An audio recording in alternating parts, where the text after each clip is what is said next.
Y esto va para todos mis compas.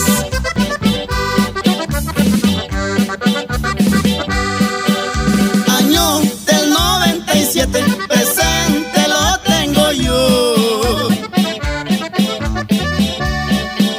En un pueblo de Oaxaca, un triste caso pasó. Juan se llama y su compadre con su mujer lo engañó.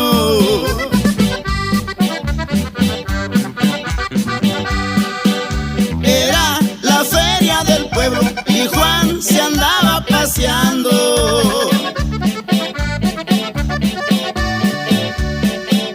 Andaba con sus amigos en las cantinas tomando, pero no se imaginaba lo que le estaba esperando.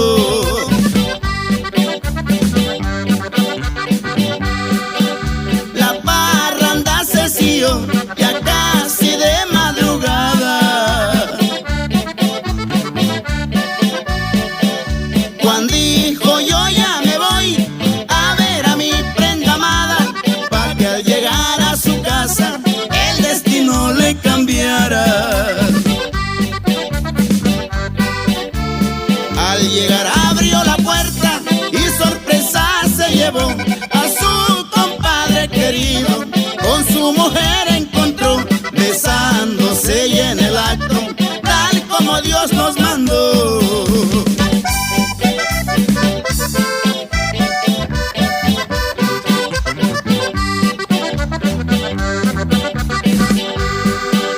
Juan le decía a su compadre: pensé que tú me estimabas. Ya me decían que en mi ausencia tú mi casa visitabas, pero era por el amor que tú con ella te dabas.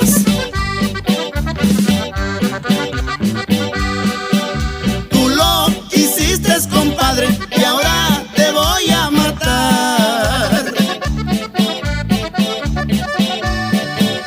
Porque si te dejo vivo me vuelves a traicionar, pero tú no te vas solo, ella te va a acompañar.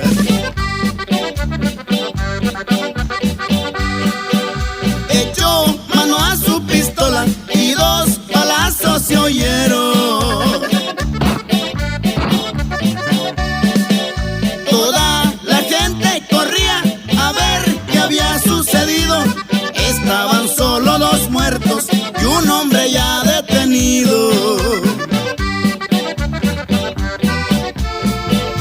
Ya Juan se encuentra